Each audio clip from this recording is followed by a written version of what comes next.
Acompanhe agora mais um tema doutrinário do Evangelho de Jesus. Prezados irmãos e irmãs, boa noite. Que a paz do Senhor continue nos envolvendo a todos. Nesta noite em que aqui temos um propósito. O propósito de virmos na casa espírita é o do aprendizado. É um dever constante nosso de estarmos em constante leitura, atualização e reflexão, porque é uma promessa do próprio Jesus. Conhecereis a verdade e ela vos libertará. E essa é a maior de todas as promessas de Jesus. É a que de fato nos torna livres, porque liberta as nossas consciências. E quando a nossa consciência está liberta, está livre, a nossa vida toma um outro rumo. O nosso destino pode ser transformado. Eu digo sempre, o pão é maravilhoso, o pão do corpo, mas o pão da alma é muito mais importante. Tanto que Victor Hugo sintetizou bem esse pensamento e tem uma frase a ele atribuída extraordinária, que conheço desde a minha adolescência e tenho como um lema: se é doloroso ver o corpo sucumbir por falta de pão, muito mais doloroso é ver o espírito sucumbir por falta de luz. Em outras palavras, se é triste ver alguém morrendo de fome, e isso é muito triste, é indigno, isso revela o quanto somos primitivos ainda, mas muito mais de sofrimento, de mais agonia, de mais dor, segundo ele, e nós concordamos, é ver o espírito morrer por falta de luz. Porque o corpo morre e ele renasce, faz parte do processo da vida material, esse nascer e morrer, essa transformação, esse envelhecer. Agora o espírito, quando ele está morto, entre aspas, que o espírito é imortal, mas a morte do espírito naquele momento é muito mais dolorosa, porque é a essência de tudo. Há espíritos sem corpos, mas não há corpos sem espíritos. Basta dizer isso, né? A vida material, ela existe em razão da vida espiritual.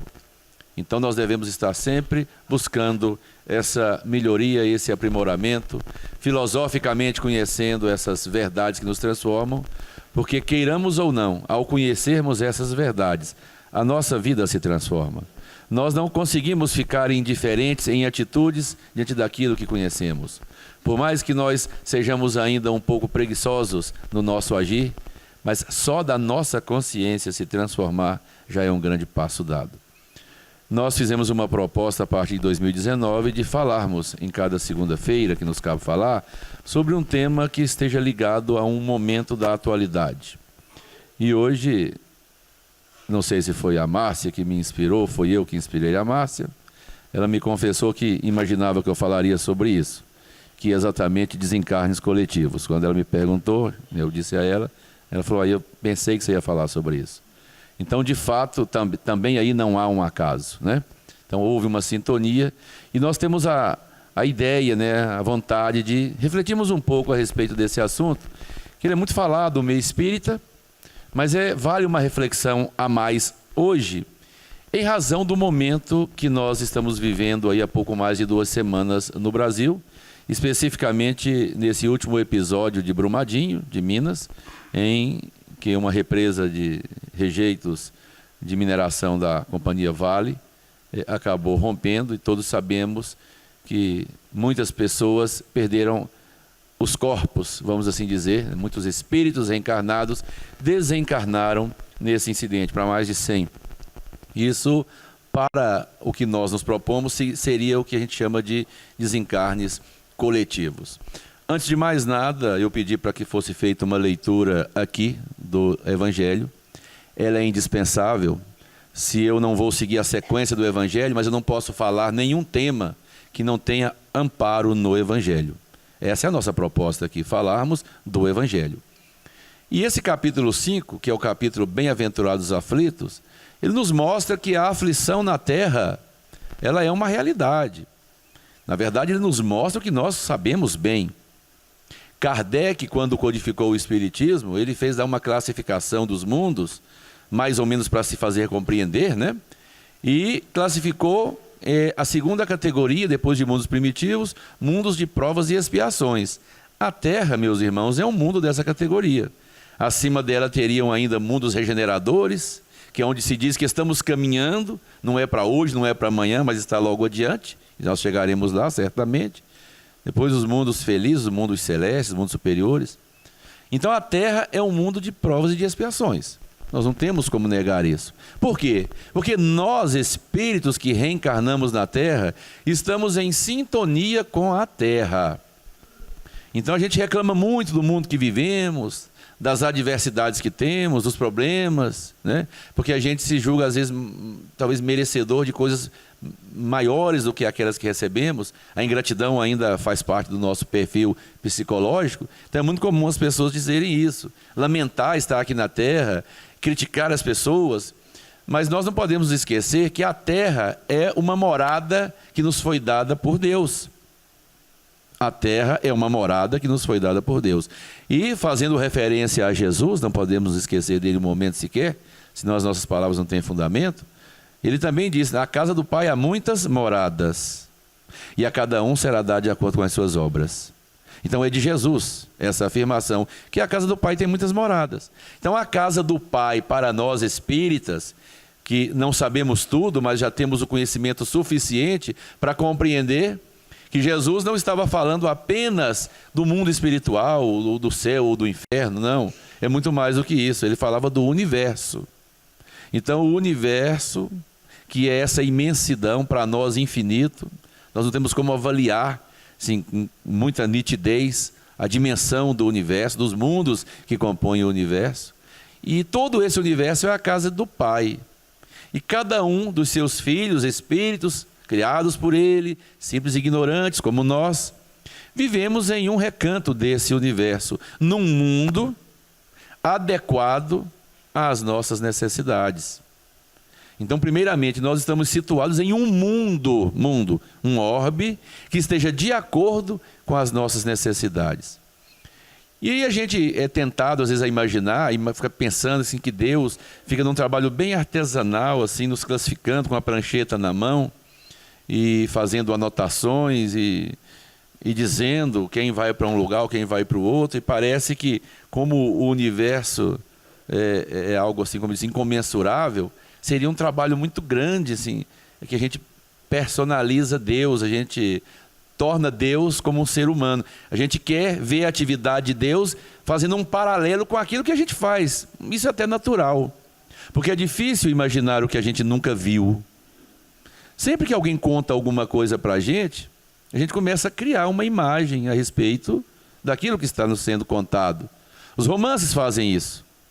Quando você vai ler um romance, né, que o autor daquele romance começa a descrever o lugar, o ambiente. Cada um de nós aqui tem uma ideia de como seja nosso lar pela descrição de André Luiz. Quem fez o filme teve que criar uma ideia padrão para passar, porque ele tinha que passar um filme para todo mundo. Mas cada um tem uma ideia. Teve gente até que ficou um pouco decepcionado, achou que seria mais. Não quer dizer que é mais nem que é menos. Aquela é a ideia do autor do livro, do produtor do filme. Mas cada um de nós cria uma imagem de acordo com a descrição. Quanto mais rica em detalhes for a descrição, mais fácil se torna para nós imaginarmos o lugar. Mas ainda assim, né, continua sendo para nós uma imaginação do que seria esse mundo espiritual. Então é claro que imaginar Deus perfeitamente é difícil. Mas uma coisa nós já sabemos. Existem leis eternas, né? Portanto, leis que governam mundos. Elas fazem as coisas acontecer de uma maneira que escapa à nossa compreensão. Essa é a verdade. Não é essa coisa material de Deus com a prancheta na mão, mas essas energias criadoras de mundos que sustentam o cosmos, o universo, elas regem as nossas vidas também. A gente não tem muita noção disso, mas isso é um fato. Então, por uma lei de assimilação, de atração, a gente é atraído para um mundo que seja adequado, suficiente e necessário para a nossa evolução. E quando nós chegamos a um mundo como esse, como a Terra, nós chegamos em lugares diferentes desse mesmo planeta. Cada um é levado para um lugar, e a Terra, um único planeta, de um único sistema, pequeno sistema solar, que é o nosso, para a nossa realidade aqui, ela também é colossal, ela é gigantesca. E existem vários continentes, várias regiões em que a vida tem sentidos diferentes, culturas, não é? Tradições, crenças religiosas. E também não é o acaso que leva um espírito que já foi atraído para esse tipo de mundo que é a Terra, mundo de provas e expiações, portanto somos ainda espíritos imperfeitos e muito imperfeitos. E mesmo assim aqui dentro ainda é feita outra classificação. E nós somos levados a viver em lugares totalmente distintos. Porque a Terra é um mundo de contrastes ainda. Enquanto há criaturas que padecem da fome em muitas regiões do continente africano, nós vivemos aqui no Brasil, não vou nem falar de país mais evoluído que o Brasil não, numa condição de bastante conforto em relação a esses irmãos reencarnados nesses países, onde se não bastasse a adversidade do próprio clima, do ambiente hostil, e ainda vem os ditadores sanguinários que perseguem e matam o seu próprio povo. São dizimados, destroçados, destruídos, e a guerra fomenta mais fome, e a fome fomenta mais guerra, e vira esse ciclo de miséria que nós sabemos que acontece agora, nesse momento, em vários países africanos. Os conflitos armados no Oriente Médio, que se sucedem a cada dia. Enquanto isso, nós estamos aqui, não estamos ouvindo nenhuma bomba estourar lá fora. Há países muito melhores do que o Brasil nesse aspecto também, de serenidade, tranquilidade, de conforto. Enfim, no mesmo mundo, no mesmo orbe, no mesmo planeta, essa diversidade de vidas. E nós temos duas opções: ou acreditamos isso ao acaso, por acaso, né? Alguns dão o azar de nascer em lugares de adversidade total, e outros dão a sorte de nascer com mais conforto. O Espiritismo, que nos reúne aqui hoje, não crê na sorte, no azar, e evidentemente não crê no acaso. Ele nos ensina e nos revela que existe um sentido para tudo. A palavra diz: em tudo dai graças ao Senhor. Não é por acaso que as coisas acontecem. Então, se um mundo é a nossa casa, é porque aquele mundo é bom para nós. Se naquele mundo estamos numa situação mais ou menos difícil, há uma lei de atração que nós não percebemos, mas ela existe, nos governa, que nos leva para determinados pontos do globo. E mesmo numa determinada região do globo, nós somos levados, no mesmo país, para determinada cidade. E dentro dessa cidade, talvez vamos falar de estado, né? Um país, depois dentro do país um estado, dentro do estado uma cidade, dentro de uma cidade uma rua, uma quadra, uma rua, e dentro dessa rua numa casa, e dentro dessa casa em uma família. Então vejam que a coisa vai se afunilando, desde reencarnarmos na Terra, até chegarmos na nossa família, e numa compreensão de que isso é bom para nós. Não é o acaso que nos trouxe até aqui, e nem estamos aqui simplesmente, sei lá, para passar o tempo. Então, uma lei que nos governa de assimilação de fluidos de energia, que é de Deus essa lei, nos traz a vivermos as realidades que vivemos. É o melhor momento, é o melhor instante, é a melhor família, é o melhor lugar que nós poderíamos ter. Isso às vezes faz pessoas que criticam o Espiritismo sem antes estudá-lo, dizer que o Espiritismo, que o espírita é conformado, né, e acomodado com as situações que vive. E talvez até alguns espíritas se equivocam, e eles próprios pensam assim, e pensam: já que esse é o melhor lugar, é o melhor momento, é a melhor hora, e está tudo ruim, deixa continuar ruim, porque eu mereço, ou porque é bom para mim. Vai grande diferença entre compreender o motivo da adversidade momentânea e se acomodar com ela. Nós não devemos nunca nos acomodar com nenhuma situação de adversidade. Compreender, sim. Procurar tirar o ensinamento daquele momento difícil, sim. Aprender com ele.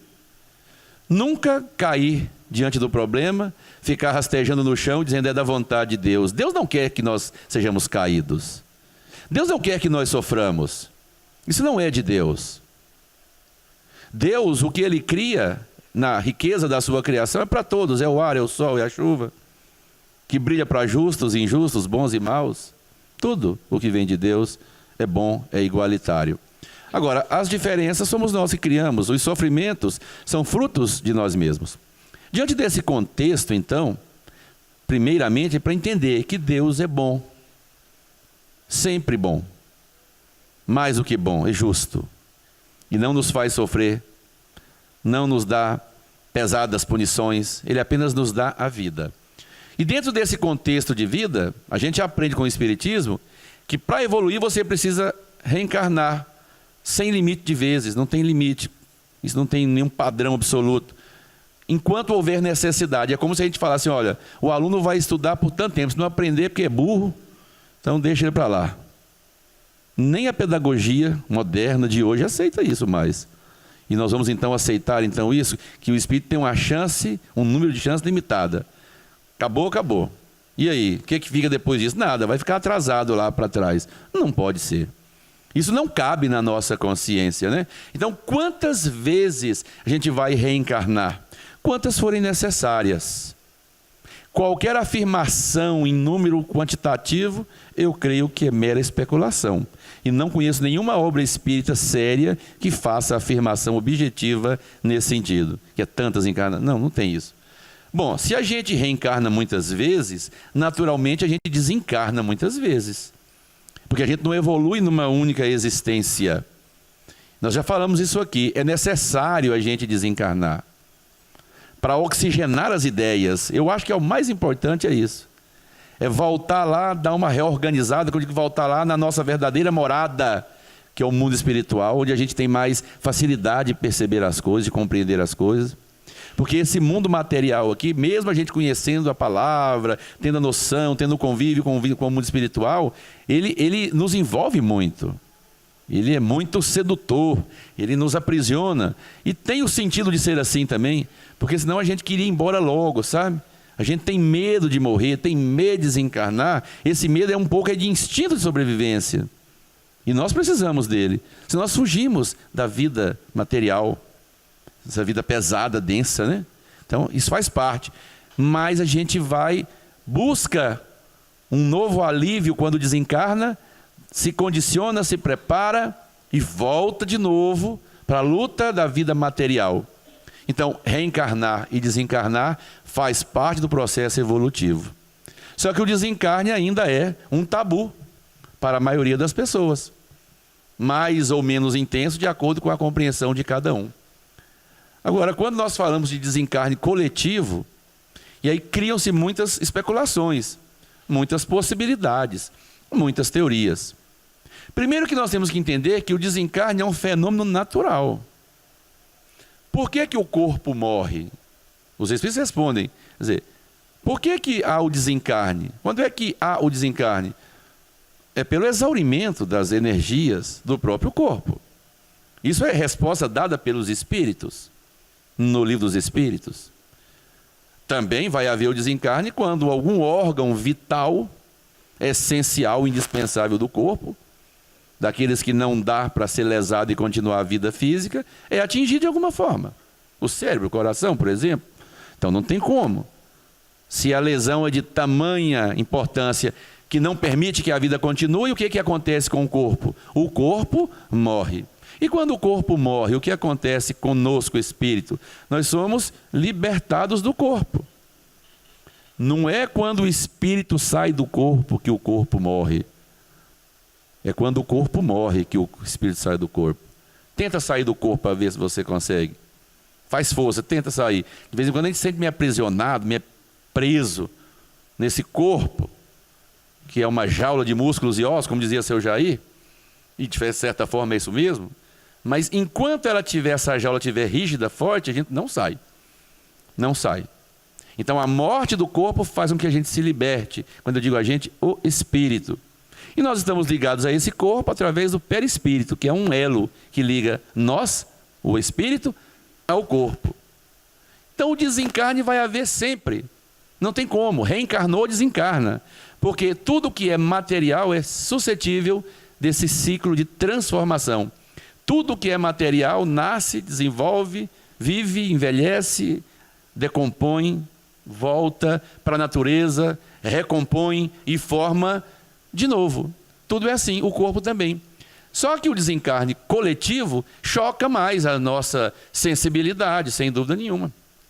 Esse final de semana é um desencarne coletivo de menor proporção, salvo engano, com 6 ou 7 jogadores de futebol e mais que estão também funcionários do clube, total de 10 pessoas, né? Entre jogadores e 10 pessoas. Choca demais ver aquele tipo de desencarne, porque uma pessoa desencarna naquela situação nos choca, mas quando são 10 parece que choca um pouco mais. Mas esses fenômenos são naturais. São frutos, é claro, que não é só porque é desencarne, que tinha que ser naquele dia.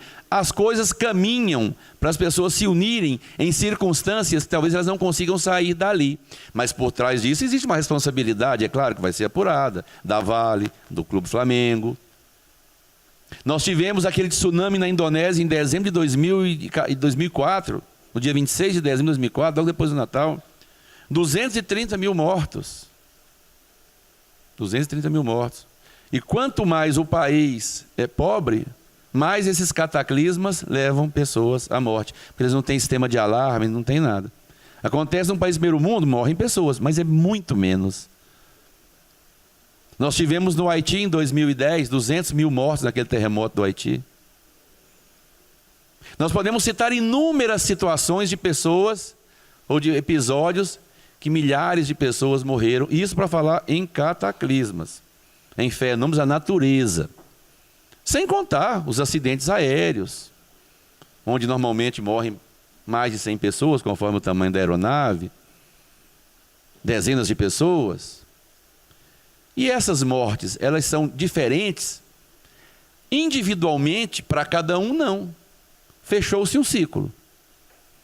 Agora, para nós que estamos de fora e analisamos de forma coletiva, parece que tem algo mais. E os espíritos falam que muitas das vezes, ou na maioria delas, tem sim. Eu digo a maioria das vezes que tem casos em que a pessoa está numa situação dessa, desencarne coletivo e se supera, e se salva. Vide o caso da Chapecoense. Você imaginar pessoas que sobreviveram a um acidente aéreo, tem um que ainda está jogando futebol. É extraordinário. Você tem um acidente de moto aqui, bate a cabeça e morre. O cara cai de avião, não morre. Por que isso acontece? Segundo os espíritos nos narram, nos ensinam em diversas situações, existe um compromisso de um desencarne daquela natureza. E dentro, vamos dizer assim, de uma logística espiritual, vamos dizer assim, essas pessoas, elas são como que atraídas inconscientemente. É como um grande tabuleiro de xadrez, em que as pessoas são levadas para aqueles ambientes, para aqueles lugares, e acabam tendo um desencarne semelhante. Eu não vou dizer igual, porque cada desencarne é de uma individualidade muito grande. Mas nas circunstâncias de lesar o corpo, ao ponto de tirar a vida do corpo, são muito próximas. E elas acontecem ali. Nós não podemos perder de vista que ali está sendo feita a vontade de Deus, no plano espiritual. E o plano material do pessoal que não teve compromisso, como aquela boate Kiss, em 2013, lá no Rio Grande do Sul, né? Aqueles jovens, também dezenas de jovens, que morreram asfixiados, não foi nem queimado, a maioria foi porque respiraram, inalaram uma substância tóxica, a fumaça lá do próprio isolamento acústico, do que era uma boate. Aquilo ali matou muitos jovens. Individualmente, cada um tinha um compromisso. E aí vem muitas informações, várias. Porque eram nazistas que haviam matado os judeus, né, nos campos de concentração na Segunda Guerra, e por isso tinham que morrer. Aí eu tenho muita ressalva. Essas coisas, eu sou muito cético em relação a isso. É possível que tenha sido? Sim. Foi isso? Não sei. Para mim também é indiferente. Uma coisa eu sei, não foi por acaso. Agora ficar identificando, dizendo quem foi, pegando endereço, anotando CPF, isso aí eu tenho ressalvas. Por quê? Porque abre margem para muita especulação. Eu tenho que entender o mecanismo. Como que isso acontece? Por que isso acontece? Identificar exatamente e falar, afirmar que foi aquela pessoa naquela situação, eu respeito a crença que cada um possa ter. E acho que tem que ser assim. Até porque não vai mudar em nada a realidade, não é? O importante é nós entendermos, não foi por acaso. Deus é bom sempre. Isso é que nós temos que entender. Quando as coisas vão bem para nós, Deus é bom. Quando elas não vão tão bem, Deus também é bom. Quando tudo está dando errado na nossa vida, Deus é bom. quando morrem em acidentes coletivos, em desencarnes coletivos, muitas pessoas, mas que não são meus parentes, eu sinto um pouco como ser humano, e as tragédias ocorrem com uma velocidade tão grande hoje que a gente vai ficando meio indiferente a isso. Você está almoçando e está ouvindo uma tragédia daquela, você acha ruim, mas de repente prossegue sua vida e Deus é bom naquele momento. Mas quando alguém da sua família estiver entre os mortos, e nós vamos sofrer, porque nós sofremos muito por aqueles a quem amamos, o nosso amor egoísta faz com que a gente ame aquilo que é nosso, inclusive no aspecto da família. Mas só que nós vamos sofrer amargamente. E vamos inclusive questionar Deus naquele momento, a justiça de Deus. Por um momento a gente começa a questionar, mas por que com a minha família? Por que com o meu filho? Mas quando acontece com o outro, você não pergunta, por que com o filho do outro? Quando o outro ganha na loteria, você, mas por que não fui eu que ganhei? Porque é uma coisa boa. Agora, se acontece uma coisa ruim com a minha família, por que não aconteceu com a família do outro? Então a gente sempre quer coisa boa para nós, levar coisa ruim para o outro, né? Por isso que a gente está nesse atraso. Isso prova porque vivemos essa realidade. Deus é bom sempre. Não há morte. Não existe morte, existe transformação. Existem etapas da vida, dimensões. E nós devemos nos preparar para essas adversidades quando tudo está bem. A gente não faz curso para tragédia, não. Eu vou ficar aqui fazendo um curso para sofrimento. Não é isso. Mas é procurar compreender o mecanismo que as coisas funcionam, para quando acontecer, porque uma hora ou outra algo vai acontecer na nossa vida que nos deixa um pouco desconcertados, desequilibrados. A gente ter, em teoria pelo menos, uma noção de como aquilo funciona, para não ser apanhado totalmente de surpresa e imaginar que nas tragédias Deus parece que deu uma cochilada, que parece que Deus não prestou atenção naquilo que estava fazendo, como uma doceira que deixa o doce desandar porque não fica atento a ele. É rebaixar Deus a uma doceira invigilante, a um cozinheiro que queima um feijão porque não deu a atenção devida. Assim seria imaginar que as catástrofes e as tragédias, esses acidentes que levam centenas de pessoas à morte no mesmo momento, no mesmo instante, seja fruto da falta de vigilância de Deus. O fato é que nós adquirimos compromissos e adquirimos créditos diante da lei de Deus a todo instante. Desde o momento em que despertamos para aquele dia, abrimos os olhos, vivemos o dia, chegamos ao final do dia, dormimos novamente. Esse período fracionado da vida que nós chamamos de dia, e eles se sucedem por muitos dias, por muitos meses, por muitos anos, a gente está adquirindo conhecimento, compromissos, créditos. E é um momento que a gente precisa fazer um acerto de contas. Ele é feito, às vezes, no dia a dia, enquanto tem uns momentos especiais. E esses momentos especiais talvez nos levem a um sofrimento maior. Nos levem a um desencarne coletivo, a uma dor coletiva, de onde nasce mais solidariedade. Nós temos que ver o que é bom de tudo isso. O fato, meus irmãos, é que nunca imaginemos que as tragédias signifiquem que Deus esteve invigilante. Tudo é para o nosso bem, tudo. Eu disse o que cita a palavra, em tudo dai graças ao Senhor. Deus é bom sempre. Não é porque a tragédia me atingiu que ele deixou de ser bom, senão é uma visão egoísta. Conheci uma mãe que perdeu um filho numa situação trágica, e sempre foi a pessoa devota, a pessoa não era espírita, mas devota na crença católica dela em Deus, aquela coisa toda. Depois que o filho dela desencarnou numa situação, realmente não foi morte coletiva, foi individual, mas aquelas mortes trágicas, de acidente, coisa que machucou muito a família. E ela então ficou assim. Mas onde que estava Deus, né? Na hora que isso aconteceu.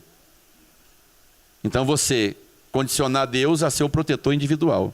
Se ele te protege, ele é bom. Se não te protege, não é bom. Mas no momento que ele não te protegeu, protegeu o outro, e para o outro ele é bom. Isso só prova o quanto nós somos ainda pequenos, que o nosso raciocínio é limitado. Deus é Pai de amor e de misericórdia. As situações de sofrimento, elas vão existir. Enquanto houver matéria necessidade dessa matéria, esse corpo denso aqui, ó, isso vai acontecer. Doenças, cataclismas, né, tragédias.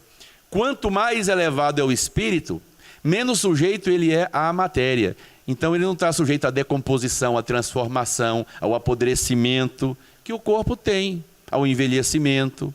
Nós ainda estamos sujeitos a isso.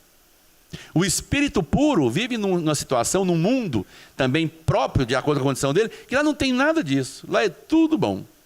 Só que só chega lá passando por esse pântano que nós estamos passando agora. Não tem como pular, não tem como ir direto para lá? Não tem. Seria bom, né? Mas não tem. A gente tem que passar por esse pântano mesmo, por esse vale de sofrimento, de lágrimas, e na medida do possível com um bom humor, com alegria, porque a passagem se torna mais rápida.